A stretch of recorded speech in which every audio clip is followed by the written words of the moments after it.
पूर्वाचार्यानुक्रमेण सकल कर्मक्षयार्थम भाव पूजा वंदना स्तव समेतम श्रीमत्श्रुत भक्ति कायोत्सर्गम करोम्यहम्। ओकारम बिंदु संयुक्तम नित्यम ध्यायन्ति योगिनः। कर लो जल्दी कर लो। नमः परम्पराचार्य गुरुभ्यो नमः। सकल कलश बिंध्वंसकम श्रेयसां परिवर्धकम धर्म संबंधकम भवजी मनः प्रतिबोधकारकम इदम शास्त्रम श्री परमात्म प्रकाश नामधेयम अस्य मूल ग्रंथकर्तारः श्री सर्वज्ञ देवाः तदुत्तर ग्रंथकर्तारः श्री गणधर देवाः प्रतिगणधर देवाः तेषां वचोनुसार श्रीमद् आचार्य प्रवर श्री योगीन्द्र देवै विरचितं मंगलम भगवान वीरो मंगलम गौतमो गणी मंगलम कुंद कुंदार्यो जैन धर्मोस्तु मंगलम सर्वमंगल मांगल्यम सर्वकल्याणकारकम प्रधानम सर्वधर्माणां जैनम जयतु शासनम कोटिशतं द्वादश्चैव कोट्यो लक्षाणशीति तृतीकानि चैव पञ्चाशदष्टौ च सहस्रसंख्या मेतच्छ्रुतं पञ्चपदं नमामि अर्हन्त भासियथं गणहर देवेहिं गन्धियं सम्मं प्रणमामि भक्तियुक्तो सुदनाणमहो वयं शिरसा मखो कमखो बोहिलाओ सुगई गमनम समाई मरणम जिन गुण संपत्ति हो मध्यम। पौराणिक स्वाध्याय वेलायाम पूर्वाचार्यानुक्रमेण सकल कर्मक्षार्थम भाव पूजा वंदना स्तव समेतम श्रीमदाचार्य भक्ति कायोत्सर्गम करोम्यहम्। पारगेभ्यः स्वपरमत विभावना पटुमतेभ्यः सुचरितपोनिधिभ्यो नमो गुरुभ्यो गुणगुरुभ्यः। 36 गुण समज्ञे पंचवे आचार करण संदर्शे शिष्यानुग्रह कुशले धम्मायर्यसया वंदे गुरुवत्य संयमेणया तरन्त संसार सायरं घोरं छिन्नन्ति अट्ठकम्मं जम्मन् मरणं न पावयन्ति ये नित्यं व्रतमन्त्रहोमनिरता ध्यानाग्निहोत्राकुलाः षट्कर्माभिरतास्तपोधनधनाः साधुक्रियाः साधवः शीलप्रावरणा गुणप्रहरणाश्चन्द्रार्कतेजोदिकाः मोक्षद्वारकपाटपाटनभटाः प्रीणन्तु मां साधवः गुरवः पान्तु नो नित्यं ज्ञानदर्शननायकाः चारित्राणो गंभीरा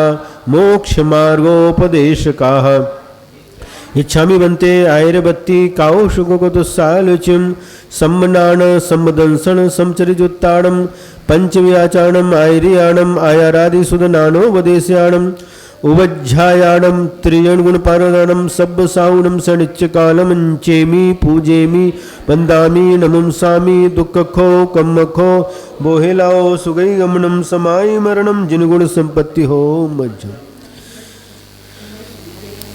जे जाया झण गिये कम्म कलंक डहेमि नित्य निरंजन नानम ते परमप्पनवेमि।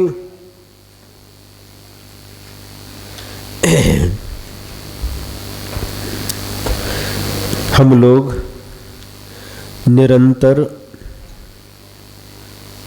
विगत दिनों से परमात्म प्रकाश की वाचना को सुन रहे हैं और सुनने के बाद में उस विषय को समझ भी रहे हैं। आगे आचार्य योगेंद्र देव स्वामी क्या कहते हैं? अथ योगीन्द्र वृंदैर यो निरवधि ज्ञानमयो निर्विकल्प समाधि काले ध्येय रूपः चिंत्यते तम परमात्मानम आह। क्या कह रहे हैं? योगींद्र वृंदों के द्वारा, वृंद मतलब समूह, योगियों के समूहों के द्वारा जो अवधि रहित ज्ञानमय है, कैसा है? जिसकी कोई अवधि नहीं है, कोई सीमा नहीं है, वह सीमातीत ज्ञान केवल ज्ञानमय है। और निर्विकल्प समाधि के काल में जो ध्येय रूप में चिंतन किया जाता है या ध्यान किया जाता है, उस परमात्मा को कहते हैं। जोई बिंद्य ही नानमो जो झाये जय झे, मोकह कारण अणवरो सो परमप्पौ देव। योगी वृंद ही, जो योगी जनों के समूह के द्वारा जो ज्ञानमय है, केवल ज्ञानमय है, और योगींद्र देव, योगींद्र मतलब योगियों का समूह के द्वारा जो ध्येय बनते हैं, यानी ध्यान का विषय बनते हैं, बड़े बड़े योगी ऋषि मुनि भी जिनका ध्यान करते हैं, ऐसे उस ज्ञान में वह परमात्मा ध्यान करने के योग्य होता है। ध्यान क्यों करते हैं? तो मोक्ष कारणी, मोक्षस्य कारणे, मोक्ष के लिए।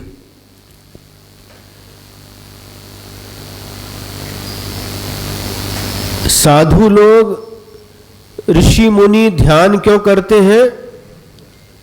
आत्मा का ध्यान करते हैं, परमात्मा का ध्यान करते हैं। किस लिए? मोक्ष के लिए। एक ही लक्ष्य होता है और कोई दूसरा लक्ष्य नहीं होता। मोक्ष प्राप्त करने के लिए बड़े बड़े योगीश्वर भी जिनका ध्यान करते हैं, वही परमात्मा ध्येय आराधना करने के योग्य है। सारांश क्या निकला कि बड़े बड़े ऋषि मुनि योगी लोग जंगल में जाकर के एकाग्र चित्त होते हुए मोक्ष प्राप्ति के लिए जिसका ध्यान करते हैं, वही परमात्मा है। और हम लोगों के लिए भी वही परमात्मा आराधना के योग्य है। उसी परमात्मा की आराधना करना चाहिए, उसी परमात्मा की पूजन करना चाहिए, उसी परमात्मा का ध्यान करना चाहिए, उसी परमात्मा के गुणों का चिंतन करना चाहिए। वही एकमात्र परमात्मा है और उसको छोड़ करके कोई दूसरा परमात्मा नहीं है। परमात्मा तो बहुत है, एक ही परमात्मा नहीं है, किंतु एक समान गुणों को धारण करने वाले जितने भी आत्माएं हैं, वह सभी परमात्मा है और वह सभी ध्यान करने के योग्य है। ऐसा आचार्य महाराज हम लोगों के लिए उपदेश दे रहे हैं। जब बड़े बड़े योगी लोग भी जिस परमात्मा का ध्यान करते हैं मोक्ष प्राप्ति के लिए, तो क्या हमें उस परमात्मा की आराधना नहीं करना चाहिए? नहीं महाराज, ऋषि मुनियों को जिनको मोक्ष चाहिए वह परमात्मा की आराधना करे। हमें मोक्ष की आवश्यकता नहीं है, मुझे मोक्ष नहीं चाहिए, इसलिए मुझे परमात्मा की आराधना करने की कोई आवश्यकता नहीं है। भले ही अभी मोक्ष नहीं चाहिए, लेकिन परमात्मा तो वही है जो 18 दोषों से रहित है। क्षुधा, तृषा आदि 18 दोषों में से एक दोष भी जिसके अंदर नहीं पाया जाता, जो वीतरागी है, जो सर्वज्ञ है और सबके लिए आत्मा के हित का उपदेश देने वाला है, वही एक परमात्मा। इन गुणों के धारक जितने भी परमात्मा हैं वह सभी हमारे लिए आराधना के योग्य हैं, वह हमारे लिए पूज्य हैं और हम उनकी पूजा करते, इसलिए हम लोग पूजक हैं।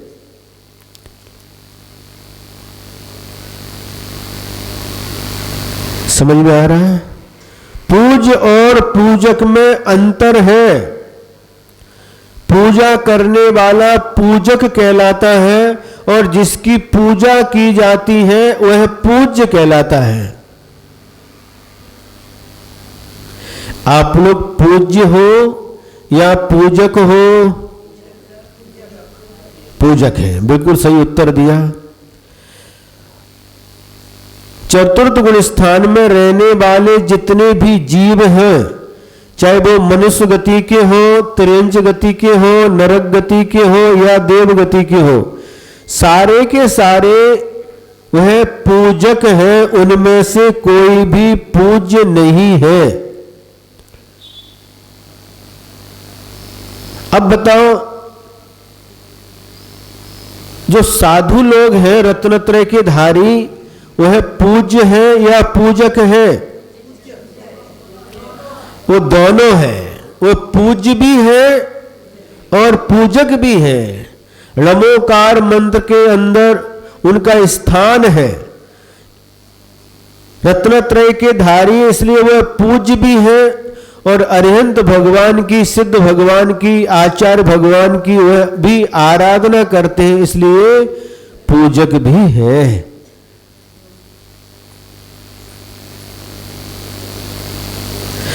चतुर्थ गुण स्थान तक सभी पूजक है, एक भी उसमें पूज्य नहीं है। क्या कहा? समय पे आ गए। अच्छा, आ जाओ। चतुर्थ गुण स्थान में रहने वाले कोई भी पूज्य नहीं है। भगवान की समोसण सभा लगती है, 12 सभाएं होती हैं।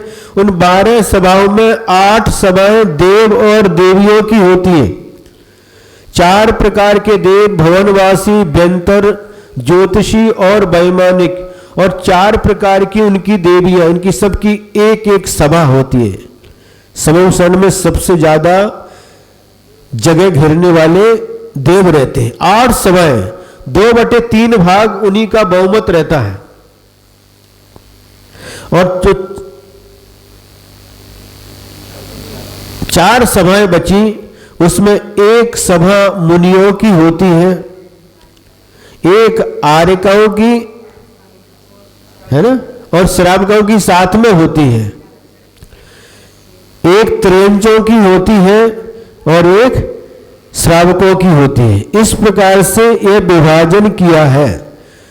तो 2/3 भाग तो देवों से भरी हुई सभा है। अब हम पूछते हैं आपसे, उस समोसरण में बीचों बीच कमलासन से भी 4 अंगुल ऊपर जो विराजमान है साक्षात अरिहंत भगवान, वह 12 सभा में जो लोग बैठे सभी के द्वारा पूज्य है, पूजने के योग्य है ना। और जो मुनियों की सभा है वह अन्य सभाओं के द्वारा, देव, मनुष्य, त्रिंच, उनके द्वारा, आर्यकाएं, उनके द्वारा वह पूज्य है। और अरिहंत भगवान की वह भी पूजा उपासना करते हैं, इसलिए वह भी पूजक है। समझ में आया? और बाकी जितनी भी सभाएं हैं उनमें से कोई भी पूज्य नहीं है। सारे के सारे पूजक हैं। अब हम आपसे एक प्रश्न पूछते हैं, एक पूजक क्या दूसरे पूजक की पूजा करता है? क्यों? नहीं करते। जो पूजा करने वाला है, पूजक है, दूसरा पूजक, उनका भी क्या हाथ में अर्घ लेकर के भगवान को भी चढ़ा दिया और उदक चंदन करके उस पूजक को भी अर्घ चढ़ा दे, पूजक को भी धोख दे दे। बताओ, एक पूजक क्या दूसरे पूजक को अर्घ चढ़ा सकता है?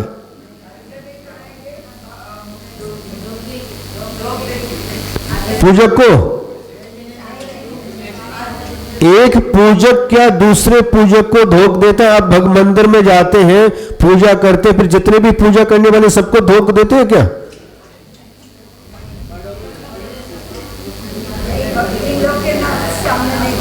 सामने दो या बाद में दो, नहीं देते। हाँ, जो घर में जो विनय रहती है, जो लौकिक विनय कहलाती है, जो बड़े लोग रहते हैं, सासू के पांव पड़ती है बहू, कि बहू सासू के पांव पड़ती है? बहू सासू के पांव पड़ती है, बेटा माता पिता के पांव पड़ते हैं, देवरानी जेठानी के पांव पड़ती है। लौकिक व्यवहार है, इससे धर्म का संबंध नहीं है। क्या दादी जी क्या हो गया? हाँ, जय जिनेंद्र सामान्य से सबसे बोलते, जय जिनेंद्र में कोई वादा नहीं, कोई भी आए जय जिनेंद्र है। बनर्जी बोलते थे बहुत अच्छे, जय जिनेंद्र, जय जिनेंद्र में कोई वादा नहीं। जय जिनेंद्र का मतलब क्या है? हाँ, एक दूसरे से करते हैं, अभिवादन है, लेकिन पूज्य समझ करके नहीं। सबके लिए अलग अलग व्यवहार किया है। जो पंच परमेष्टि है उनके लिए नमोस्तु कहा है, और जो पंचम गुण स्थान वर्ती है आर्यक है, उनके लिए वंदामी शब्द आया है। ऐलक छुल्लक के लिए इच्छामी शब्द आया है, और प्रतिमाधारियों के लिए वंदना शब्द आया है, और आपस में सभी के लिए जय जिनेंद्र शब्द आया। ये सबका विभाजन है। तो अर्घ पूजन किसकी करते हैं? जो गुणवान है, रत्नत्रय के धारी हैं, उन पंच परमेष्टि की हम पूजन करते हैं, भक्ति करते हैं। समझ में आ रहा है? और अथवा यूं कहो, जो अंतरात्मा होकर के निरंतर परमात्मा बनने के लिए पुरुषार्थ कर रहे हैं, उनके लिए भी हम क्या करते हैं? नमोस्तु करते हैं। जो अभी भगवान बन चुके हैं उनको भी हम नमोस्तु करते हैं, और जो भगवान बनने की राह पर चल चुके हैं, अभी भगवान बने नहीं हैं, अभी मार्ग पर चल रहे हैं, किंतु भगवान बनने के लिए निरंतर प्रयत्न कर रहे हैं, उन्हें भी हम नमोस्तु करते हैं। जिन्होंने मोक्ष को प्राप्त कर लिया, मोक्ष रूपी मंजिल को प्राप्त कर लिया, उनके लिए भी हम नमोस्तु बोलते हैं, और जो मोक्ष मार्ग पर चल रहे हैं उनके लिए भी हम नमोस्तु बोलते हैं।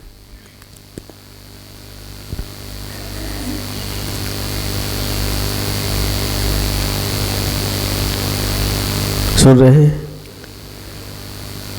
तो वह परमात्मा भी नमोस्तु के योग्य है, नमोस्तु के योग्य ही है। अरहंत परमात्मा और सिद्ध परमात्मा, और इसके अलावा जो अभी परमात्मा बने नहीं है, अंतरात्मा बन करके परमात्मा बनने की राह पर चल रहे हैं, ऐसे रत्नत्रय के धारी आचार्य परमेष्टि, उपाध्याय परमेष्टि और साधु परमेष्टि भी नमोस्तु के योग्य होते हैं।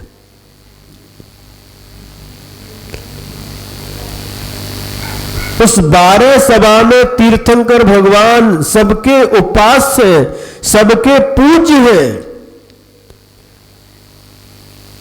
जिस प्रकार से एक पूजक दूसरे पूजक की पूजा नहीं करता, वही वास्तव में समझदार माना जाता है। क्योंकि जो पूज्य नहीं है उसको पूजक मान करके, जो परमात्मा नहीं है उसको परमात्मा मान करके, जो देव नहीं है उसको देव मान करके यदि पूजा करते, देव मतलब देवाधिदेव समझना, तो वह क्या है? बहुत बड़ा अंधकार है। कौन सा अंधकार है? अज्ञान रूपी अंधकार है। बाहर का अंधकार दूर करने के लिए बहुत सारे साधन मिल जाते हैं। प्रातःकाल सूर्य के माध्यम से अंधकार दूर हो जाता है। रात्रि में यदि शुक्ल पक्ष है, पूर्णिमा का समय है, तो उसके चंद्रमा के माध्यम से भी कुछ अंधकार दूर हो जाता है। और अमावस्या की रात हो, घनघोर अंधकार हो, उस अंधकार को भी दूर करने के लिए बहुत सारे साधन हैं। हैलोजन है, लाइट है, टॉर्च है, दीपक है, इनके माध्यम से भी अंधकार दूर होता है।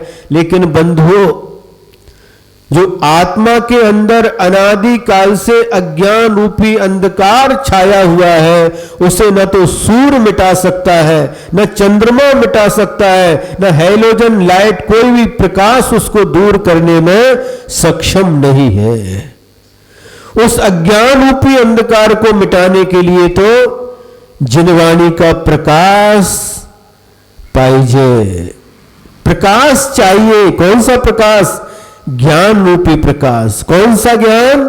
जिनवाणी का ज्ञान, सम्यक ज्ञान। उसके प्रकाश में ही हम अज्ञान रूपी अंधकार को नष्ट कर सकते हैं। समझ रहे हैं? तो बड़े बड़े योगी लोग भी जिस केवल ज्ञान में परमात्मा का ध्यान करते हैं, उसी परमात्मा का ध्यान, उसी परमात्मा की पूजा, उसी परमात्मा की आराधना, उसी परमात्मा की उपासना, उसी परमात्मा का जाप, उसी परमात्मा का विधान, जो कुछ भी अनुष्ठान करना है उसी परमात्मा का हमें भी करना चाहिए। यह इस दोहा सूत्र का भावार्थ है। पुनः कहते हैं, अरे सामने से आना जाना नहीं भाई। अथ यो अयम शुद्ध बुद्ध एक स्वभावो जीवो ज्ञानावरणादि कर्म हेतुम लब्ध्वा त्रस स्थावर रूपम जगत जनयति स एव परमात्मा भवति न अन्यः कोपि जगत कर्ता ब्रह्मा आदि इति प्रतिपादयति। क्या कह रहे? जो यह शुद्ध बुद्ध एक स्वभाव जीव है, वह ज्ञानावरणादि कर्म के हेतुओं को प्राप्त करके त्रस और स्थावर रूप इस संसार को उत्पन्न करता है, वह ही परमात्मा होता है। अन्य कोई जगत का कर्ता ब्रह्मा आदि परमात्मा नहीं है।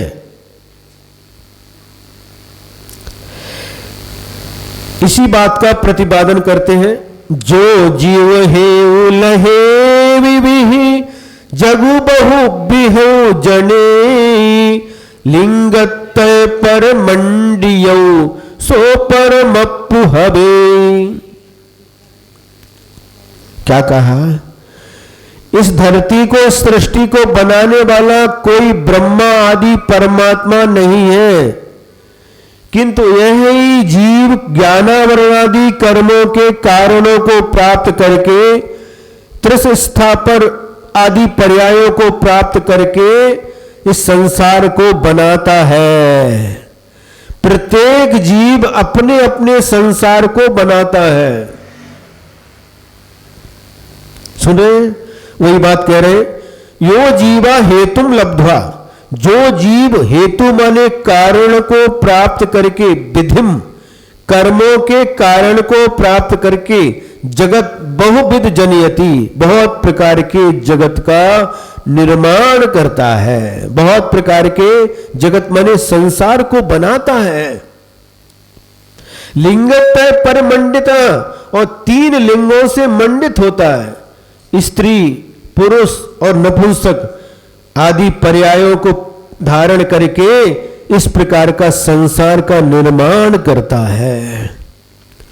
महाराज, संसार किसने बनाया? वही बात यहां पर कह रहे हैं, इस संसार को, इस सृष्टि को बनाने वाला कोई दूसरा ब्रह्मा नहीं है, किंतु यही आत्मा ब्रह्मा बन करके, स्वयं आत्मा ब्रह्मा बन करके नाना प्रकार के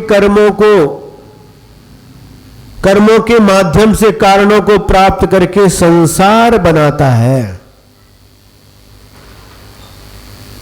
समझ में आ रहा है? किसने बनाए संसार? मोबाइल बंद कर दो।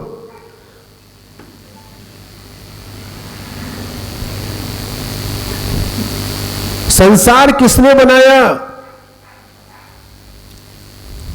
इस संसार में रहने वाले जितने भी प्राणी हैं, मनुष्य हैं, त्रियंच हैं, पशु पक्षी हैं, कीड़े मकोड़े हैं, देव हैं, नारकी, इन सबको किसने बनाया? 84 लाख योनियों में यह संसारी प्राणी भ्रमण कर रहा है। इन 84 लाख योनियों को किसने बनाया?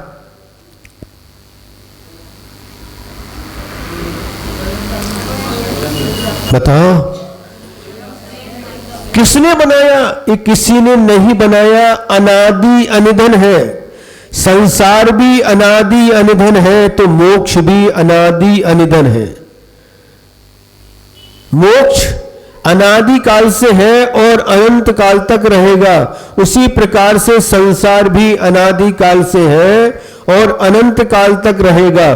और संसार में रहने वाले जितने भी जीव हैं, सारे के सारे जीव भी अनादि काल से हैं और अनंत काल तक रहेंगे। किसी ने बनाया नहीं। हम जो नाना प्रकार की विचित्रताएं देखते हैं, जो मनुष्य है, मनुष्य में भी नाना प्रकार की विचित्रताएं देखने में आती है। कोई मनुष्य है, मनुष्य मतलब कोई पुरुष है, कोई स्त्री है, महिला है, कोई नपुंसक है। किसने पुरुष बनाया? किसने स्त्री बनाई? किसने नपुंसक बनाया? मां के पेट में, गर्भ में जब संतान आती है, वो लड़का लड़की किसने बनाया? कल जो विषय बताया तो उसमें छूट गया। किसने लड़का बनाया? किसने लड़की बनाई? पेट के अंदर किसने लड़के का रूप दिया? किसने लड़की का रूप दिया? सोचो, विचार करो। अब इसमें भी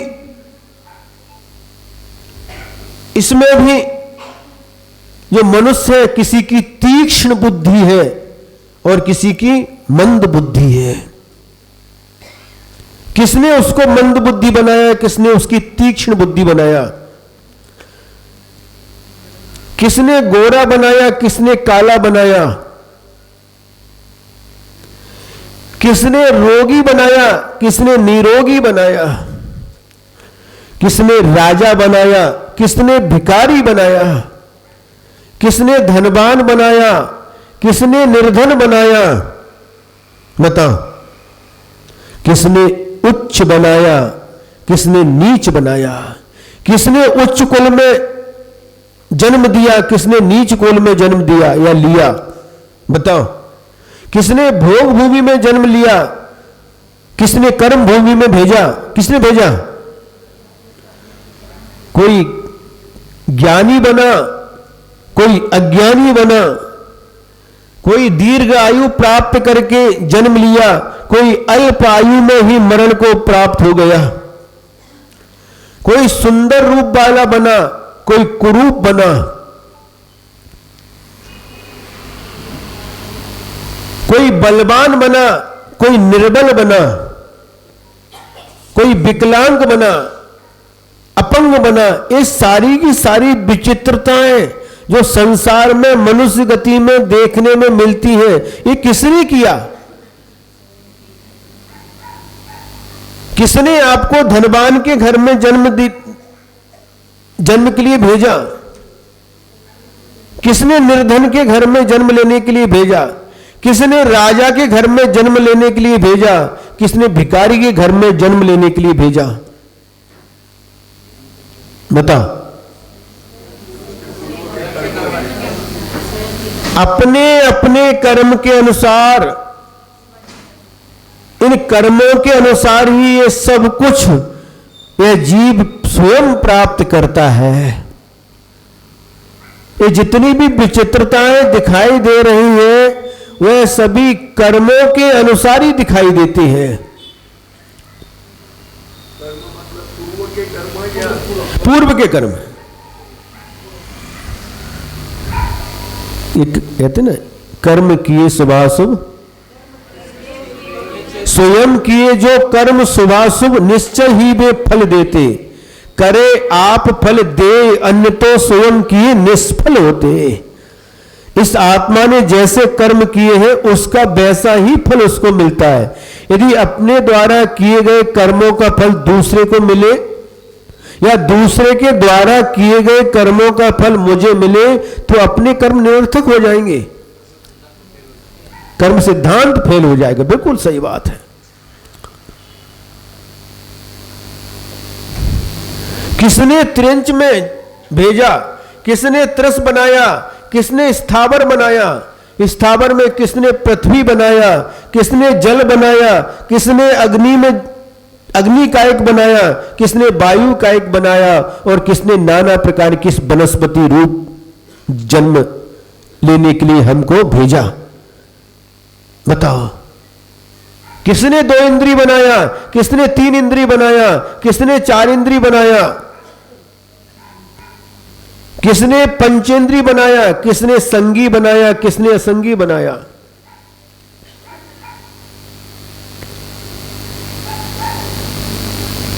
किसने 2 पैर वाला बनाया?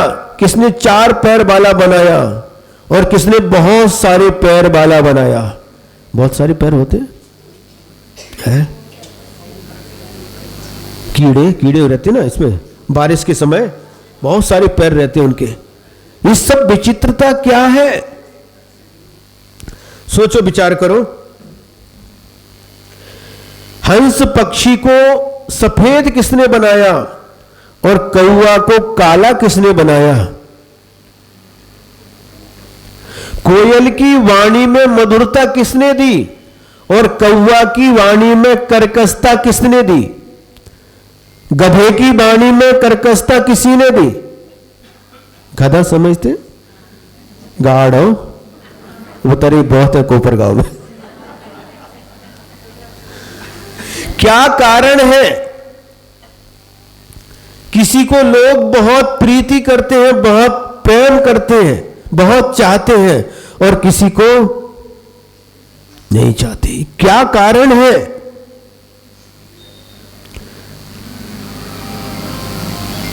कोई अच्छा काम भी करता है? सासू के पैर भी दबाती है फिर भी सासू उसको अच्छा नहीं कहती, और जो 4 सुना देती उसको अच्छा कहती है। अभी आते समय अपने नितिन भाई ने एक बात कही, महाराज समता भाव के बारे में आपने बताया, जिस प्रकार से बहू अपने माता पिता को समझती है उसी प्रकार से, उसी भाव से पति के माता पिता को भी समझना चाहिए, देखना चाहिए, इन दोनों में समान भाव रखना चाहिए। उसी प्रकार से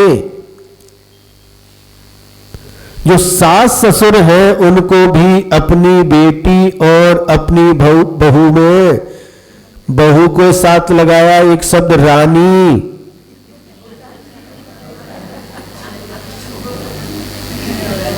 बहू को क्या बोलना चाहिए? रानी। जिस प्रकार से मां अपने बेटे को राजा बेटा कहती है उसी प्रकार से अपनी बहू को बहू रानी कहना चाहिए, समझना चाहिए।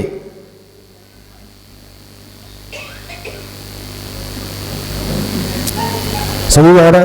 यदि आप अपनी बहू को बहू रानी समझ करके रखोगी तो बुढ़ा आपकी बुढ़ापे की लाठी बन करके आपके काम में आने वाली है।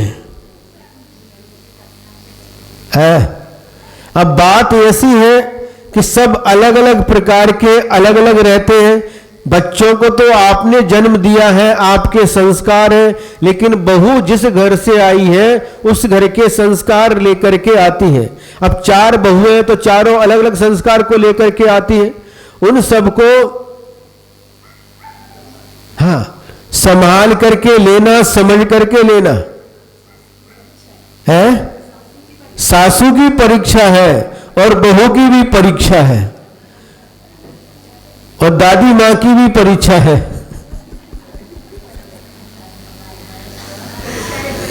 उसमें समता रखना। क्या जिस प्रकार से कई हमने देखी सासूबाई को क्या करते हैं, थोड़ा थोड़ा बचा बचा करके रखते जाते और जब गर्मी की छुट्टी में बेटी आती तो निकाल करके बेटी को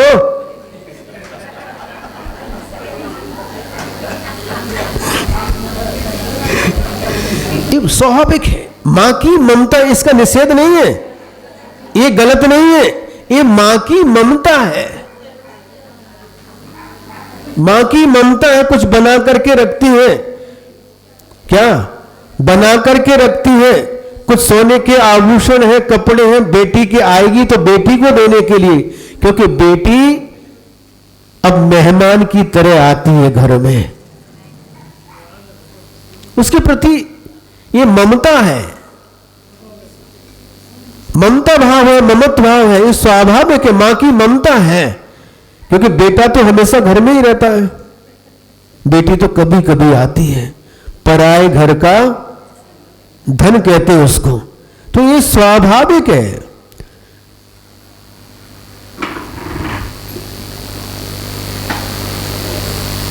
कैसा लग रहा है महाराज? ऐसा लगता सुनाते ही जाओ।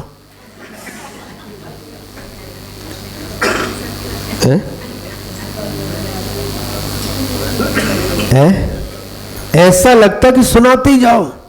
हमें भी ऐसे ही लगता है सुनाते जाएं, लेकिन बीच बीच में से वो हमको घड़ी दिखा देते। ये घड़ी बाधक बन जाती है जब हम सुनाने बैठते हैं और आप लोग एकाग्रता से जब सुनते हैं तो घंटे का कांटा भी ऐसा लगता है कि सेकंड की तरह भाग रहा है। कब 8 के और 9 के बीच में था, कब 10 पर पहुंच जाता पता ही नहीं चलता। सुख के दिन ऐसे ही है, सुख का सेकंड भी, सुख का घंटा भी सेकंड के जैसे निकल जाता है और दुख का सेकंड भी घंटे के समान कष्टदायी होकर के निकलता है। काय करायचं? तो इस प्रकार की जो नाना प्रकार की संसार में चारों गतियों में विचित्रता देखने को मिलती है, ये जीव स्वयं इन नाना प्रकार के कर्मों के अनुसार इन विचित्रताओं को धारण करता है।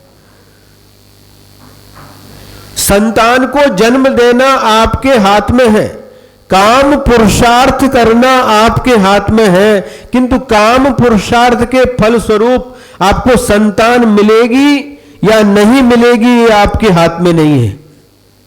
और मिलेगी तो वो लड़का होगा या लड़की होगी ये आपके हाथ में नहीं है। वो समझदार होगा या मंद बुद्धि होगा आपके हाथ में नहीं है। सुंदर आएगा या कुरूप आएगा आपके हाथ में नहीं है। वह स्वयं, वह जीव जो आया है अपने कर्म के अनुसार शरीर की रचना करता है। अपने कर्म के अनुसार यह आत्मा राजा के यहां जाकर के जन्म लेता है पूर्व पुण्य के उदय से, और पूर्व पाप के उदय से यह आत्मा जाकर के किसी भिखारी के घर में जन्म लेता है। आप यहां पर आए तो आपका कर्म ही यहां पर लेकर के आया है, और यहां पर आप जिनवाणी सुन रहे हैं ये भी आपके पुण्य पुण्यानुबंधी पुण्य है जो आप यहां का आकर के जिनवाणी को सुन रहे हैं। बिना पुण्य के आप यहां पर आ नहीं सकते। धन का सदुपयोग, व्यय, दान आदि पुण्य के उदय में ही कर सकते। पाप का उदय होगा तो आपका धन डॉक्टरों के पास जाएगा, वकीलों के पास जाएगा, चोरों के पास जाएगा।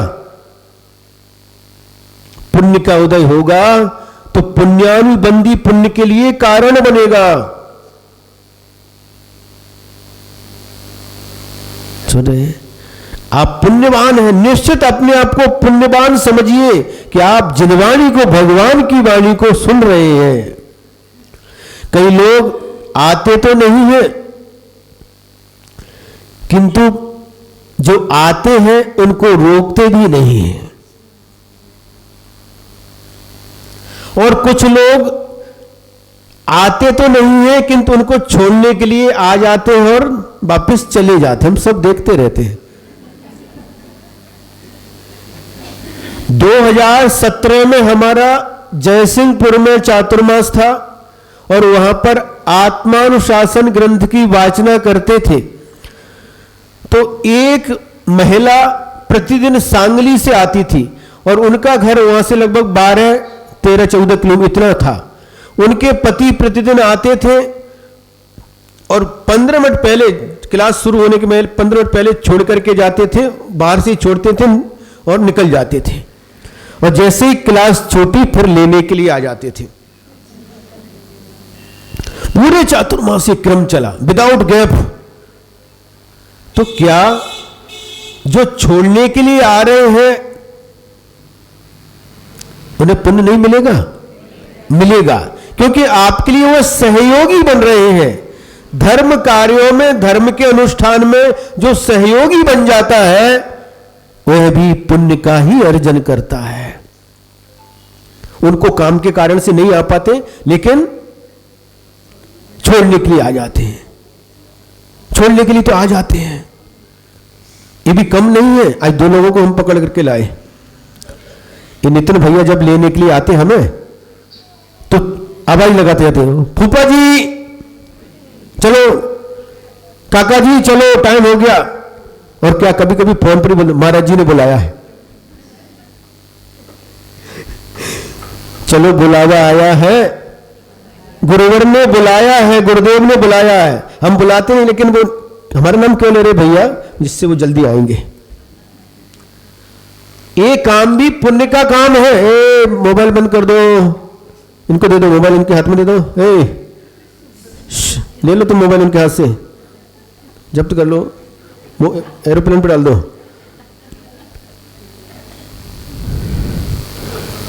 वहां से फोन नहीं आएगा। जब वहां से बुलावा आएगा, कहां से? तो फोन नहीं आएगा, कोई पहले से सूचना नहीं मिलेगी, डायरेक्ट। तो इनका हमको डेली का काम बुलाने के लिए आया, बीच में आवाज लगाते जाते हैं। वो सबको आवाज लगाते हैं। अच्छा कि नहीं? एक व्यक्ति आता है और दूसरे को लेकर के आता है, अच्छा है और पुण्य कमाता है। और बुरे काम के लिए कोई जाता है और उसको किसी को साथ में लेकर के जाता है तो पाप और डबल पाप कमाता है। क्या चाहिए है? पुण्यानुबंधी पुण्य। वाह, बहुत अच्छा है, बहुत अच्छा है। पुण्य के उदय में वज्र वसव नारा सैनन प्राप्त हो गया। अब इसके उपयोग करके सप्तम नरक भी जा सकते हैं और कर्मों का नाश करके मोक्ष भी जा सकते हैं। अब मिलेगा नहीं मोबाइल।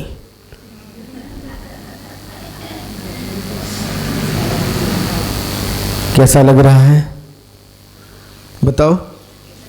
तो ये नाना प्रकार का जो विचित्रता दिखाई दे रही है, जीव ने स्वयं इस संसार का निर्माण किया, स्वयं संसार बनाया। यही बात यहां पर कह रहे हैं।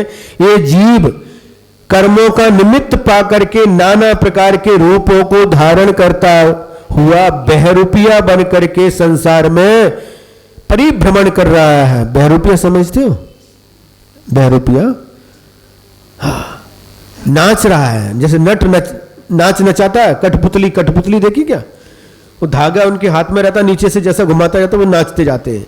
वैसे ही हम सब कर्म के अनुसार नाच रहे हैं।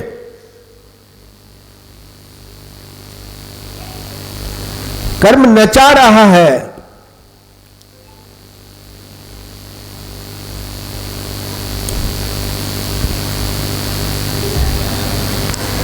भावार्थ क्या है? जो कुछ भी संसार है ये किसी दूसरे ने नहीं बनाया। इस संसार को बनाने वाला कोई ब्रह्मा नहीं है, किंतु यह आत्मा स्वयं कर्मों के अनुसार संसार को बनाता है और स्वयं ही इस संसार को नष्ट भी करके मोक्ष प्राप्त कर लेता है। ये बात यहां पर कही गई है।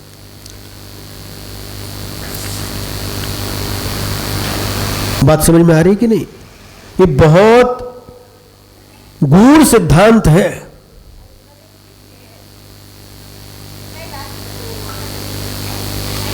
किसान खेती करता है, कंकड़ पत्थर अलग कर देता है, खेत को जोतता है, बीज डालता है, पानी डालता है, सब कुछ परिश्रम करता है, पुरुषार्थ करता है, लेकिन फसल उसके हाथ में नहीं है। फसल कितनी आएगी, क्या आएगी, ये उसके हाथ में नहीं है। ये कर्मों के अनुसार है। पुरुषार्थ आपके हाथ में है, लेकिन पुरुषार्थ का फल आपके हाथ में नहीं है। इसलिए श्री कृष्ण जी अर्जुन से कहते हैं, पार्थ पुरुषार्थ करते जाओ, फल की इच्छा मत करो। और तुम्हारी इच्छा से फल मिलने वाला भी नहीं है। फल तो कर्म के अनुसार मिलने वाला है। इसलिए अच्छे कर्म करते जाओ। कई लोग आते, महाराज हाथ देख लो। हाथ देखते आता है? हाँ देखता हूं मैं, सबका हाथ दिखाई दे रहा है हमको। अरे नहीं महाराज, हाथ का मतलब हाथ की रेखा है। रेखा है क्या? वो रेखा है, आड़ी टेढ़ी रेखा है, उसमें क्या देखना? नहीं महाराज, भविष्य। अरे भविष्य क्या है? जो आपने अतीत में कर्म किए वही आज उदय में आ रहे हैं, और जो आज कर रहे हैं वही कल भविष्य बन करके आएंगे।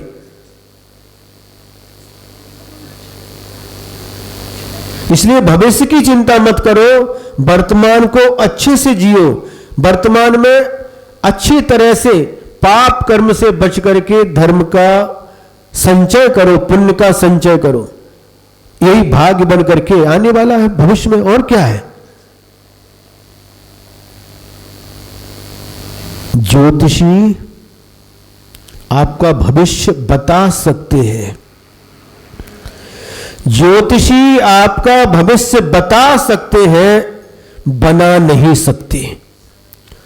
और गुरु आपका भविष्य बनाते हैं।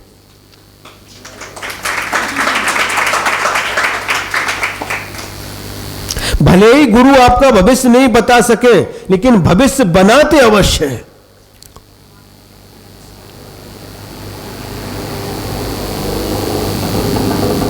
समझ में आया? ज्योतिषी भविष्य बता सकता है और गुरु भविष्य बनाते हैं।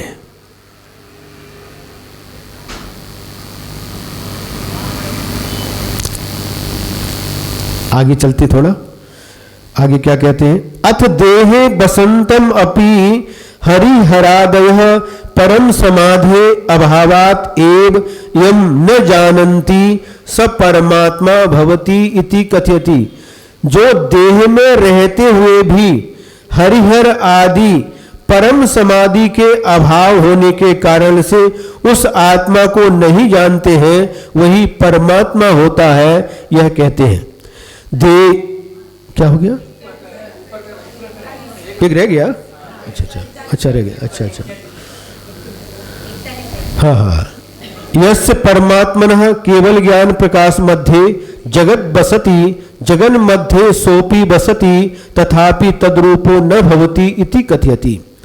जिस परमात्मा के केवल ज्ञान के प्रकाश के बीच में यह संसार रहता है, उसी प्रकार संसार के बीच में वह केवल ज्ञान रहता है, फिर भी तद्रूप नहीं होता, यह कहते हैं। जसु अभ्यंतरि जगु वसई, जग अभ्यंतरि जोजी, जग जीव संतु भी जगु जिण, भी मुनि परम पौसोजी। दुआ है।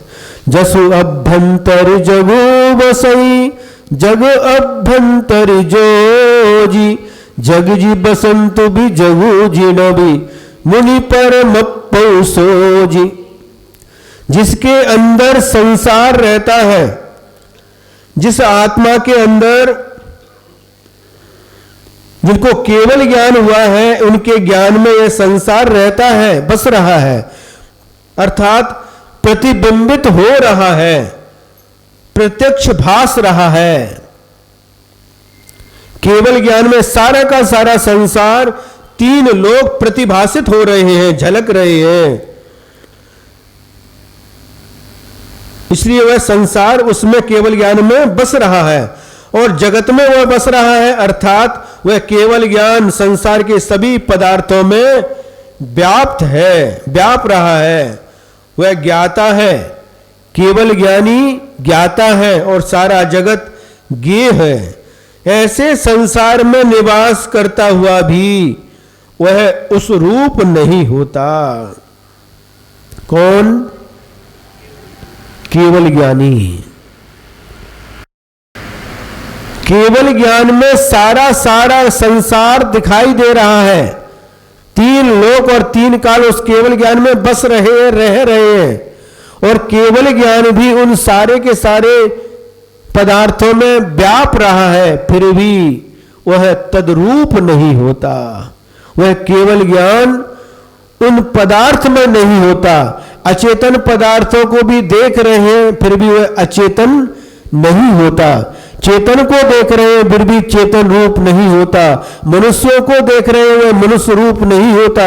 नारकी को देख रहे हैं, नारकी रूप नहीं होता। देवों को देख रहे हैं, देव रूप नहीं होता। माने तद्रूप होकर के वह नहीं जानते।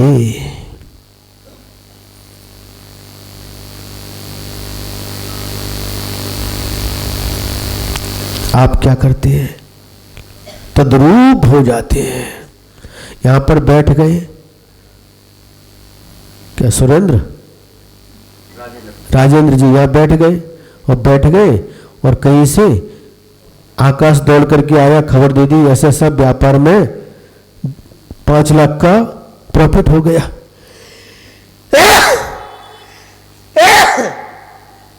मन में क्या होगा? क्या मन में क्या होगा? आनंद हो जाएगा, है ना। और दोबारा आकर के किसी ने बता दिया कि 5 लाख का घाटा हो गया तो दुख हो जाएगा, क्योंकि आप उस रूप हो जाते हैं। केवली भगवान आपके घाटे को भी देख रहे हैं और आपके प्रॉफिट को भी देख रहे हैं, लेकिन वो तद्रूप नहीं होते, सिर्फ ज्ञाता दृष्टा बन करके देखते हैं।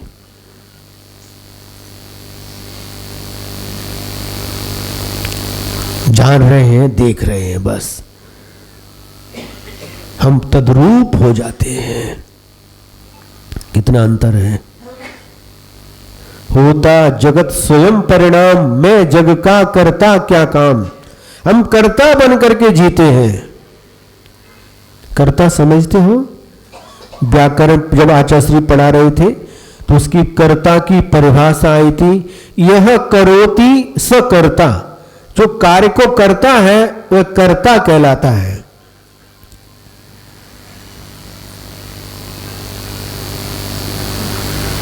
जैसे सोने के आभूषण बनाने वाला स्वर्णकार, लोह के आभूषण नहीं, लोह के जो वस्तुएं बनाने वाला लोहकार या लोहार ना, मिट्टी के बर्तन बनाने वाला कुम्हार, कुंभकार, और कपड़े बनाने वाला बुनकर, कपड़ा सिलने वाला दर्जी, है ना, इस प्रकार से बनाने वाले के लिए ऐसा कहा जाता है। उस प्रकार से यहां पर हम कर्मों के कर्ता हैं, अपने अपने कर्मों के हम स्वयं कर्ता हैं। हमने ही कर्म किए हैं और हमें ही उन कर्मों का फल भोगना होगा, चाहे हंस करके भोगो चाहे रो करके भोगो।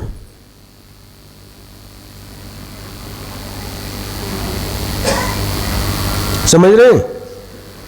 तो सारे के सारे पदार्थ भगवान एक साथ जान रहे हैं, एक साथ देख रहे हैं, फिर भी उनके आत्मा में कोई भी अंतर नहीं आता और हमारे भावों में अंतर आ जाता है। उतार चढ़ाव आ जाते हैं। जब अनुकूल परिस्थिति रहती है हम आनंद से झूम जाते हैं, और जब विपरीत परिस्थिति आती है उस समय दुखी होकर के शोक कर करके रोने लग जाते हैं, शोक करते हैं।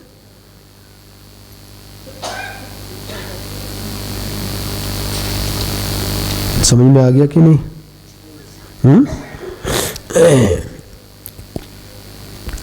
भगवान के केवल ज्ञान में सारा संसार आ रहा है और केवल ज्ञान भी सारे संसार में व्याप्त है, फिर भी वह भगवान, केवली भगवान तद्रूप नहीं होते।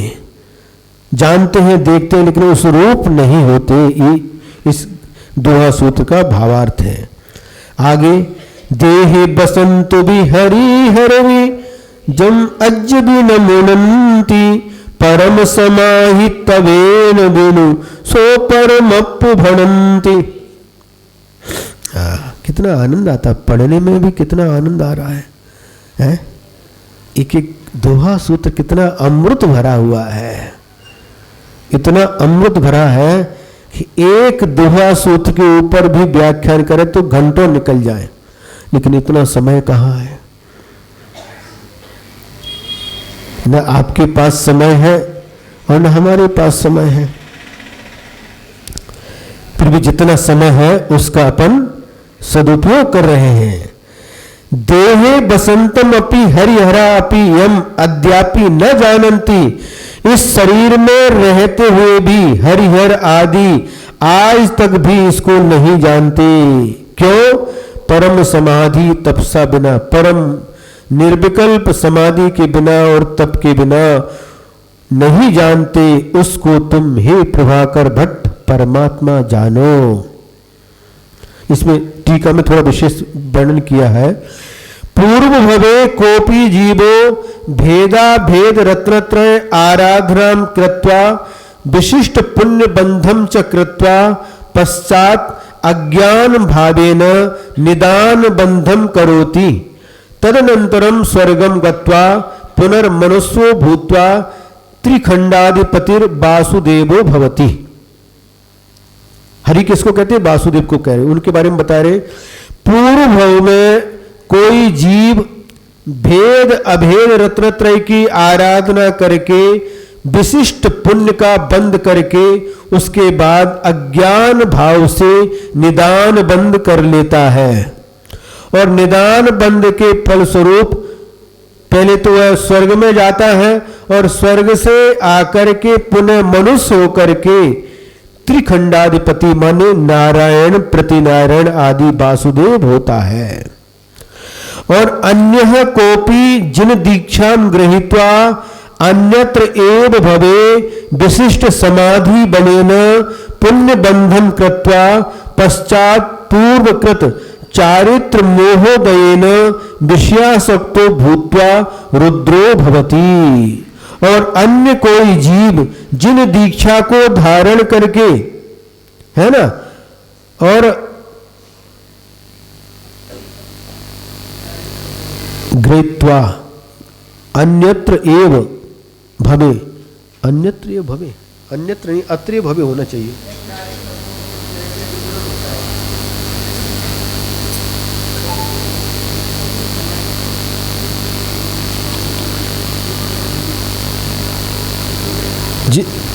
अन्य कोई जीव जिन दीक्षा को धारण करके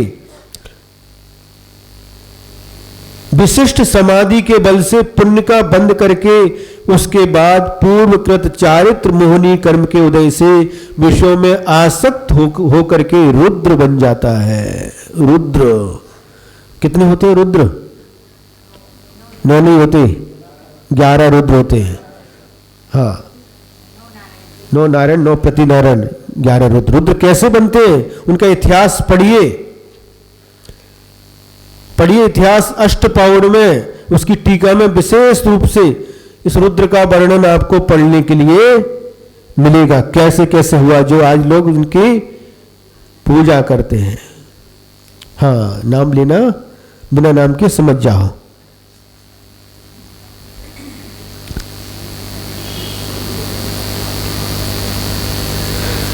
तो इस शरीर में अनुपचरित असद्भुत व्यवहार ने की अपेक्षा से यह शरीर में रहता है, फिर भी जिसको हरिहर शरीर के मनुष्य भी नहीं जानते, जो बाल तप करने वाले होते हैं, जो बाल तप करते हैं, अज्ञान तप करते हैं, घोर तपस्या करने के बाद भी उस परमात्मा को नहीं जान सकते।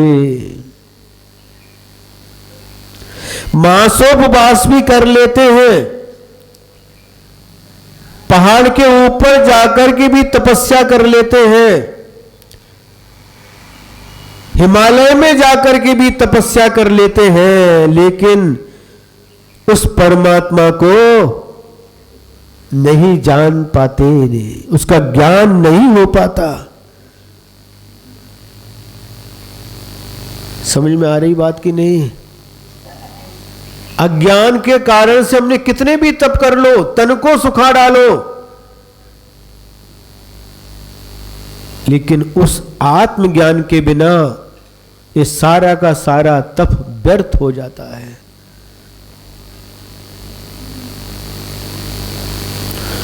और आत्मज्ञान के साथ किया गया छोटा सा कर्म, छोटा सा भी तप सार्थक होता है। अज्ञान के साथ बड़े बड़े भी तप कर लो, कोई फल मिलने वाला निष्फल है, व्यर्थ हो जाता है। और ज्ञान के साथ थोड़ा भी तप करो तो है सार्थक होता है। इसलिए कहा है, ज्ञान के बिना करोड़ों वर्ष तक तप करो, उतने कर्मों की निर्जरा नहीं होती। ज्ञानी के छिन माही त्रिगुप्त से सहज टरेजे। और ज्ञानी के 3 गुप्तियों के माध्यम से, कितनी गुप्ती? 3 गुप्ती, मनोगुप्ती, वचन गुप्ती, काय गुप्ती। ज्ञानी के 3 गुप्ती के माध्यम से सहज टरेजे, सहज नष्ट हो जाते हैं। अज्ञान के साथ करोड़ों वर्षों तक तप किया और ज्ञानी के छिन माही, छिन का मतलब चुटकी बजाते बजाते वह कर्म नष्ट हो जाते हैं। इसलिए ज्ञानी बन करके करो, जो कुछ भी कर रहे हो ज्ञानी बन करके करो। भगवान की पूजा कर रहे हैं, ज्ञानी बन करके करो। स्वाध्याय कर रहे हैं, ज्ञानी बन करके करो। उपवास कर रहे हैं, ज्ञानी बन करके करो। क्योंकि अज्ञान के साथ की गई क्रिया कोई फलदायी नहीं होती।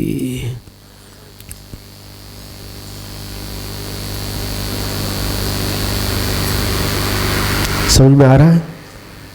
इसलिए प्रत्येक धार्मिक अनुष्ठान में ज्ञान आवश्यक है। ज्ञान के साथ की गई क्रिया ही सार्थक होती है। और अज्ञान के साथ कितनी भी क्रियाएं करते जाओ, उसका कोई भी अर्थ नहीं निकलता। वही पूजन, वही विधान बहिरात्मा भी कर रहा है और वही पूजा और विधान अंतरात्मा भी कर रहा है। अंतर है कि नहीं दोनों में? बाहर से एक जैसा दिखाई देता है, एक थाली में से उठा रहे हैं और दूसरी थाली में अर्घम नेवपामिति स्वाहा, इधर से उठा रहे हैं मंडले पर, मंडला बोलते क्या बोलते, विधान का मंडल पर जाकर के रख रहे हैं। वहां से नारियल निकाला वहां पर रख दिया। दोनों की क्रियाएं एक जैसी दिखाई दे रही है। दोनों ही नारियल उठा करके उस मंडल पर चढ़ा रहे हैं, लेकिन अंदर से एक बहिरात्मा है, एक अंतरात्मा है। बहिरात्मा बनकर के क्रियाएं अनादिकाल से कई बार की होंगी, अब एक बार अंतरात्मा बनकर के करना है।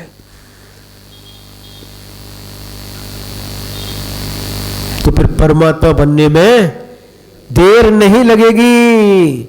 उक्कठे न जहन्ने न दो तिन्नी भव गहनानी, उक्कठे न सत्तठ भव गहनानी। 7-8 भव में आप क्या, कहां पर? मोक्ष को, साक्षात मोक्ष को प्राप्त कर लेंगे, सिद्ध भगवान बन जाएंगे। और हो सकता हमसे पहले भी भगवान बन जाए। क्या? अपना ध्येय सिर्फ भगवान बनने का होना। कोई भी कार्य करो, हमें भगवान बनना है, हमें भगवान बनना है। कोई सीए का विद्यार्थी है तो क्या लक्ष्य लेकर के अध्ययन करता है?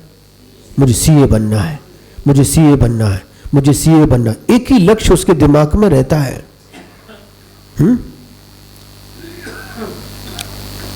जैसे मोहित जी गंगवाल कोकम ठान पाले, एक ही लक्ष्य, महाराज जी ने जो कहा हमें इसका विकास करना है, हमें विकास करना, विकास करना है। एक ही लक्ष्य छोड़ करके, सब कुछ छोड़ करके, आज देखो गौशाला भी और वह जिनालय भी कितना अच्छा, सारी की सारी कोपर गांव वालों ने साथ दिया तो कितना अच्छा हो गया। तो जो काम करते हैं उसी में सीए करने वाला, हमें सीए करना, हमें सीए करना, सीए करना, एक ही लक्ष्य दिमाग में रहता। और स्वप्न में भी आएगा तो मुझे सीए बनना है, बस यही आएगा। उसी प्रकार से मुझे मोक्ष जाना है, मुझे मोक्ष जाना है, मुझे मोक्ष जाना है। क्रिया कुछ भी करो। आपसे एक बात पूछें, आप मान लीजिए सम्मेद शिखर की यात्रा के लिए जाने वाले हैं और टिकट रिजर्वेशन करने के लिए मनमाड़ में गए, मनमाड़, मनबाड़ के मनमाड़, मनमाड़ में गए और पूछा कहां जा रहे हो भैया? किसी ने पूछा, हम शिखर जी जा रहे हैं। बाजार से सामान खरीदने के लिए गए, भैया कहां जा रहे हो? हम शिखर जी जा रहे हैं। घर में नाश्ता बना रहे हैं, क्यों, क्या कर रहे हो? हम शिखर जी जा रहे हैं। कटिंग करने गए नाई के पास, क्यों, कहां जा रहे हो? हम शिखर जी जा रहे हैं। कटिंग नहीं, काले बाल करने जाते।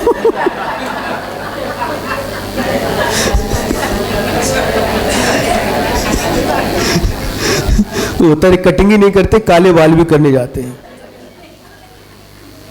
आप तो नहीं करते ना? अरे बहुत बढ़िया, बिल्कुल, आज तक नहीं। देखो भारत का प्रधानमंत्री नरेंद्र मोदी भी नहीं करता।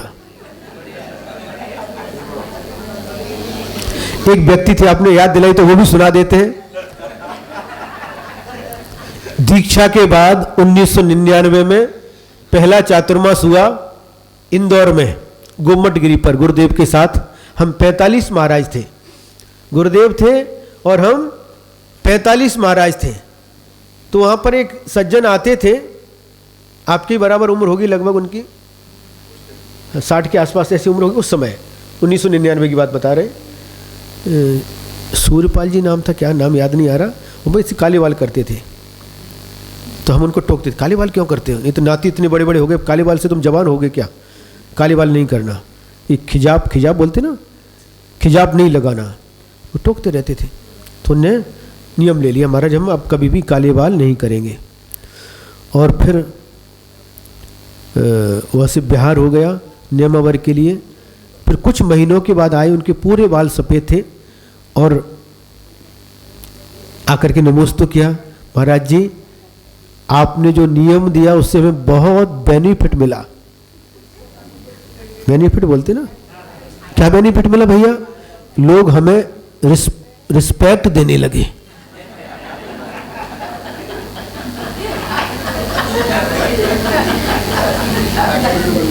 रिस्पेक्ट बोलते ना, है ना, रिस्पेक्ट की रेस्पेक्ट, हमको इंग्लिश नहीं आती भैया।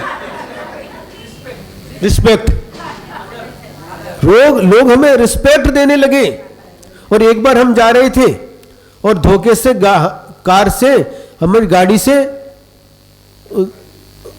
इनने स्वयं जो ड्राइविंग कर रहे थे दूसरे को धड़का दिया, ठोक दिया और वो गाड़ी निकल करके आ गया। ये डर गया पता नहीं क्या होगा और आकर के देखा, अरे, और क्या बोल के गया मालूम है? अरे आप बुजुर्ग हो इसलिए छोड़ देते, नहीं तो छोड़ते नहीं।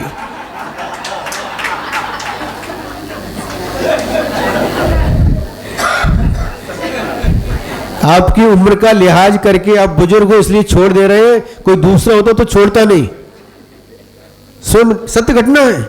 नहीं, देखो सफेद बाल के फायदे।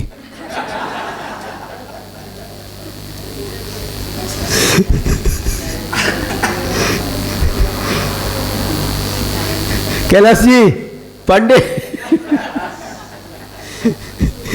उन्होंने स्वयं अपना अनुभव सुनाया कि लोग बहुत रेस्पेक्ट दे करके बात करते हैं, सब अच्छा हो रहा महाराज, हम अच्छी करेंगे, हम बुरा थोड़ी करेंगे।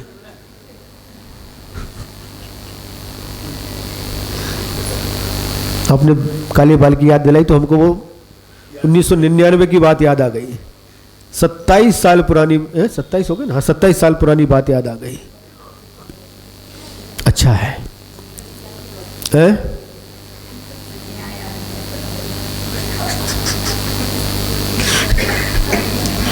कहां पर चल रहे हैं? कहां चल रहे हैं? हो गया 42।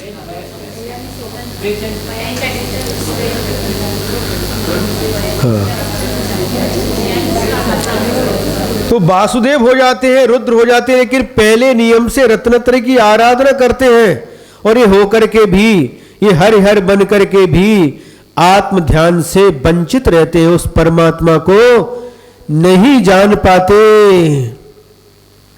पूर्व में तो इन्होंने आत्मा से साक्षात्कार किया, उसी परमात्मा का ध्यान किया, रत्नत्रय की आराधना की, लेकिन निदान बंध के कारण से रुद्र और नारायण प्रतिनारायण बन करके भी उस पर्याय को, उस आत्मा के अनुभव को प्राप्त नहीं कर सकते। अतीत काल में किया है, लेकिन वर्तमान में निर्विकल्प समाधि के अभाव में, रत्नत्रय के अभाव में उस आत्मा का ध्यान नहीं कर सकते। हे प्रभाकर भट्ट, उसी को तू परमात्मा जान और उसी का चिंतन कर, उसी का ध्यान कर। अथ उत्पाद व्यय द्रव्य, उत्पाद व्यय पर्यार्थिक नयेन संयुक्तोपि यह द्रव्यार्थिक नयेन उत्पाद व्यय रहित स एव परमात्मा निर्विकल्प समाधि बलेन जिन वरैर देहेपि दृष्ट इति निरूपयति। जो उत्पाद व्यय पर्यार्थिक नय की अपेक्षा से, जो उत्पाद व्यय से सहित है, किंतु द्रव्यार्थिक नय की अपेक्षा से जो उत्पाद व्यय से रहित है, वही परमात्मा निर्विकल्प समाधि के बल से जिनेंद्र भगवंतों के द्वारा शरीर में भी देखा जाता है। इस प्रकार से निरूपण करते हैं। भावा भावै संजुबौ भावा भावहि जोजी देजी दिट्ठो जिनेवरहि मुनि परमप्तो सोजी। क्या कह रहे हैं? जो व्यवहार नय की अपेक्षा से उत्पाद व्यय से सहित है, लेकिन रहित है, उसे देख लिया है, उसी को तू परमात्मा जान, अर्थात बीत राग परम समाधि के बल से उसी आत्मा का, शुद्धात्मा का अनुभव कर। उत्पाद द्रव्य में हो रहा है, लेकिन पर्याय आर्थिक नय की अपेक्षा से उसमें उत्पाद व्यय हो रहा है, लेकिन द्रव्यार्थिक नय की अपेक्षा से वह वस्तु, वह उत्पाद और व्यय से रहित है। उत्पाद व्यय द्रव्य क्या है? एक छोटे से उदाहरण से समझिए। है सोने का चाहिए आपको? ठीक है, कोई बात नहीं, ले लो सोना। सोना है, अभी बिस्किट के आकार में है? सोना बिस्किट के आकार में है। सुनार के पास गए और उससे कहा इसकी एक चैन बना दो। सुने, इसकी एक चैन बना दो। उसने चैन बना करके दे दी। अब क्या हुआ? जो बिस्किट के रूप पर्याय थी उसका नाश हो गया, वह व्यय हुआ, और चैन पर्याय उत्पन्न हो गई, ये उत्पाद हो गया। और द्रव्य सोना दोनों में है। बिस्किट में भी वही सोना था और चैन में भी वही सोना है। सोना तो है, गले में सोने की चैन है, लेकिन फिर भी चैन से सोने नहीं देता। गले में सोने की चैन है और आप यात्रा के लिए निकले हैं, ट्रेन से सफर कर रहे हैं, आपका रिजर्वेशन भी है, एसी में रिजर्वेशन किया, फिर भी आप गले में सोने की चैन पड़ी है, इसलिए चैन से सो नहीं पाते। कहीं हाथ रख करके सो जाते, कोई निकालेगा तो नींद खुल जाएगी। समझ रहे हैं? ऐसा सोना किस काम का जो कान ही फाड़ दे। सोने के बना दिए, क्या कान में डालने वाले, लेकिन बहुत भारी बना दिए, कान ही फट गया। ऐसा सोना किस काम का? ऐसा सोना किस काम का जो शांति से सोने नहीं दे, नींद हराम कर दे। जब से सोना आया है मुझे सोने नहीं देता, तो दूसरे को दे दो। है? वो आराम से मखमल की गद्दी पर सोता है। कौन? सोना। लेकिन जिसको जो मालिक है वो पहरेदार बन करके पहरा लगाता रहता, कोई सोने को चुरा करके न ले जाए।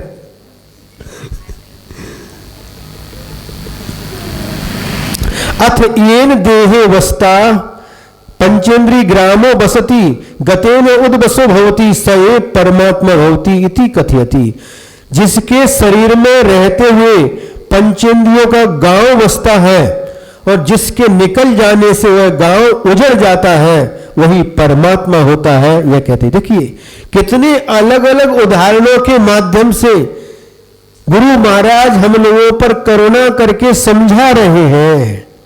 कहे सीख गुरु करुणा धार, हृदय में करुणा भरी है, ऐसे नहीं तो ऐसे, ऐसे नहीं तो ऐसे, किसी न किसी प्रकार से हम लोगों को समझ में आ जाए, इसलिए अलग अलग उदाहरणों के माध्यम से समझा रहे हैं। देहे बसंते जेण पर इंद्रिय गाम बसे उब्बसु होई गएन फुडु सो पर मत्तु हवे। देह में बसता है, शरीर में रहते हुए इंद्रियों का गांव बसता है। बसता समझते हो? बसता है मतलब गांव बसा दिया। ऐसे कई बार होता ना, पुराने गांव उधर नदी पास में थी, पूर आ गया, बाढ़ आ गई, उस गांव को उठा करके दूसरी जगह बसा दिया, उनको दूसरी जगह देकर प्लॉट दे करके घर बना करके गांव बसा दिया। तो यहां पर कह रहे हैं शरीर में रहते हुए इंद्रियों का गांव बसता है और शरीर से जो निकल जाता है तो इंद्रियों का गांव उजड़ जाता है। उजड़ना मतलब सब लोग चले गए, गांव उजड़ गया। बिल्कुल बिल्कुल बिल्कुल। क्या ठंडा लगता है? खंडहर हो जाता। बिल्कुल, कभी इमारत जहां रहा करती थी, आज वो खंडहर दिखाई देते हैं। कितनी सुंदर बात कही। जिसके रहने पर इंद्री रूपी गांव बसता है और जिसके निकल जाने पर इंद्री रूपी गांव उजड़ जाता है। हे भव्यात्माओं, उसको तुम परमात्मा जानो।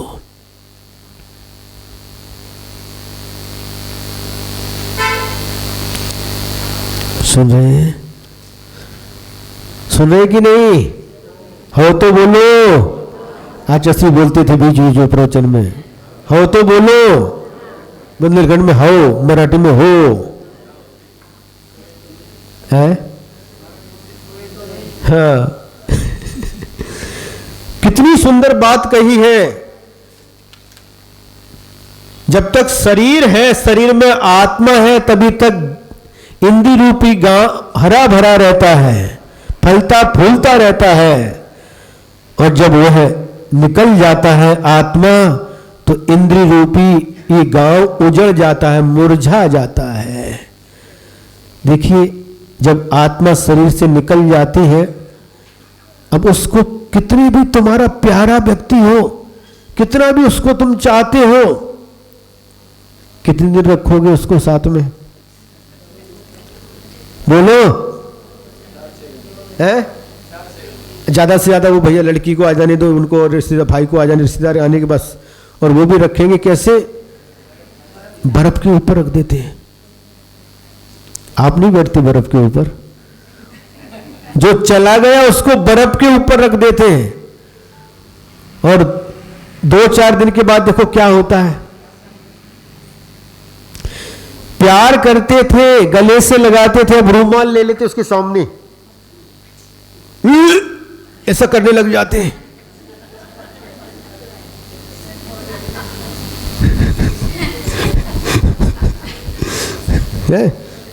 उल्टी आती है ना कभी, गंदी ऐसी चीज को देखो, ऐसा करने लग जाते हैं।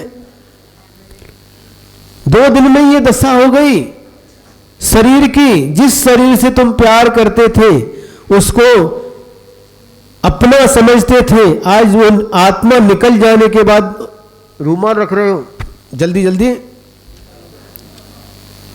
ले जाओ। समझ में आ रहा कि नहीं है?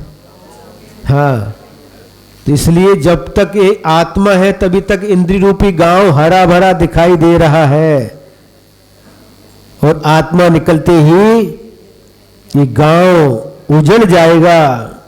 कि किसका भी कितना भी अच्छा हो, उजड़ जाएगा, मुरझा जाएगा। चेहरा देखो अभी खिला हुआ है गुलाब के फूल के जैसे, और जैसे ही आत्मा निकल गई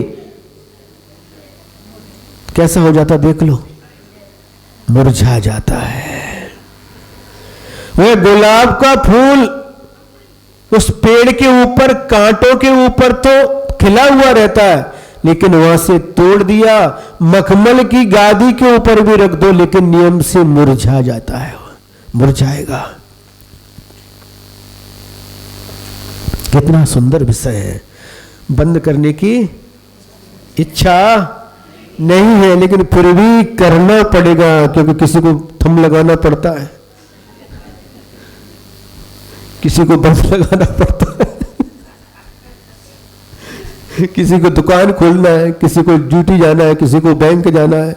सबका अपना अपना समय है। लेकिन आपने बहुत अच्छे से सुना, मुझे प्रसन्नता है कि हमारी दुकान पर ग्राहकों की कमी नहीं पड़ी है।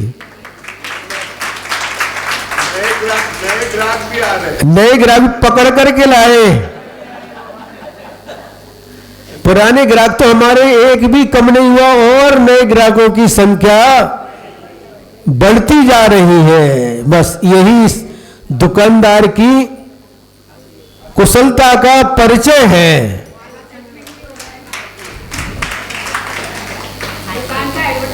दुकानदार वो पीछे बैठे देखो, उनके माल की जितनी प्रशंसा करो उतना कम है। कम रेट पर मिलता है, कम रेट पर अच्छे से अच्छा माल मिलता है। कहीं पर चले जाओ इतना सस्ता माल कहीं नहीं मिलेगी। स्वस्थ दुकान, स्वस्थ बोलते क्या है? स्वस्थ धान्य दुकान, इतना सस्ता कहीं नहीं मिलेगा और इतना अच्छा कहीं नहीं मिलेगा, गारंटी।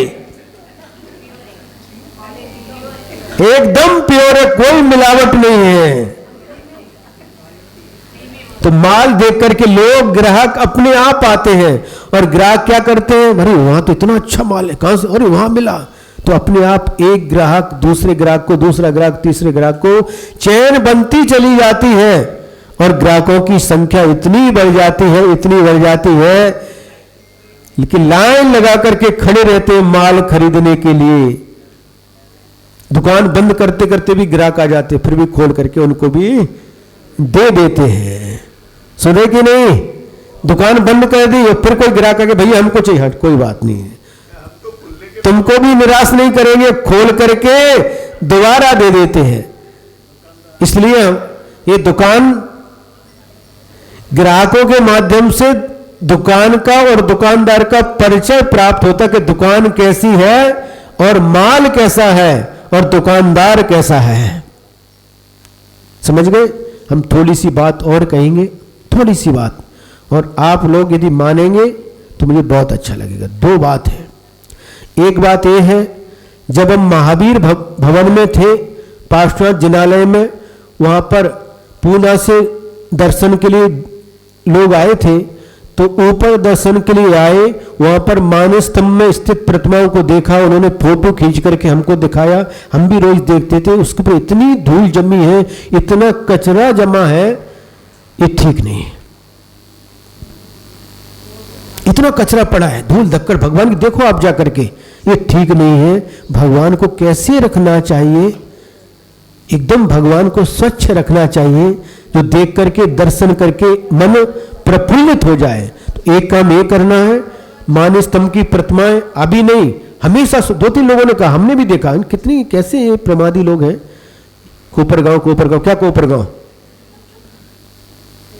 उनका बाकी प्रतिमाओं का प्रतिदिन प्रक्षालन होता है, इन प्रतिमाओं का भी जब देखते धूल जमी, तुरंत उनको प्रतिमाओं को निकाल करके वहीं का वहीं धूल हटा करके प्रतिमाओं को स्वच्छ रखना चाहिए। एक बात उन्होंने कहा, महाराज जी आप बताओ, जब वहां थे तब की बात भूल गए, आज याद आ गया, बता दिया। दूसरी बात यह है, शाम को हम चंद्रप्रभु मंदिर में गए, कल शाम की बात है, तो वहां पर दो पक्षी, चिड़िया चू चू करके देख रहे थे। तो जब फैन चलता है तो कई बार उस फैन से टकरा करके उनका मरण हो जाता है,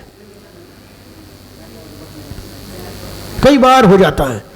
देखती तो पक्षी है और आते टकरा जाते हैं और वो मर जाते हैं।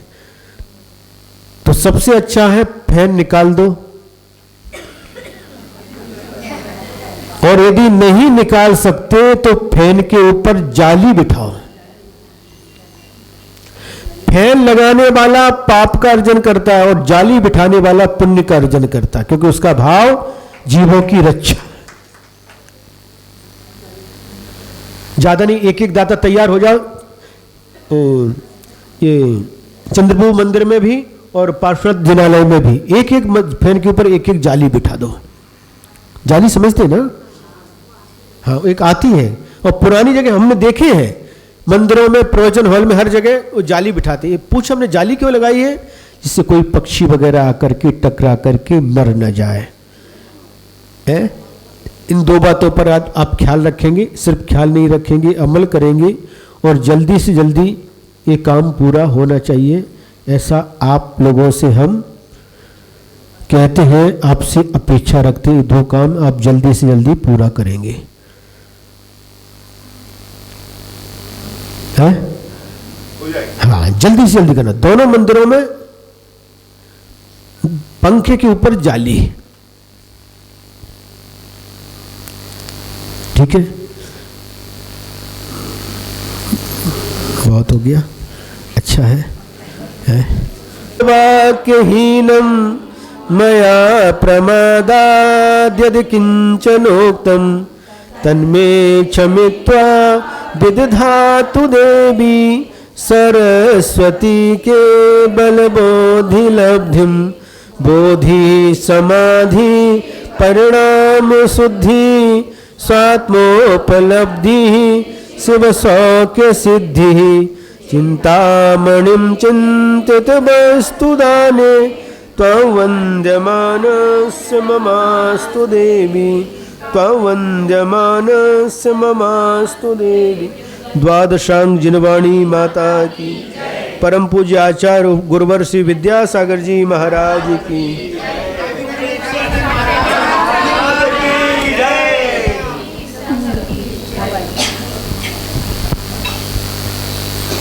प्यारा है ये रिश्ता बड़ा प्यारा है हो, ये रिश्ता बड़ा प्यारा है। जब लोग परम पूज्य 108 साक्षात विराजमान अभिनंदन सागर महाराज के चरणों में अनगुप्त प्राप्ताये अर्घम निरूपामिति स्वाहा। नमोस्तु गुरुदेव, नमोस्तु गुरुदेव, नमो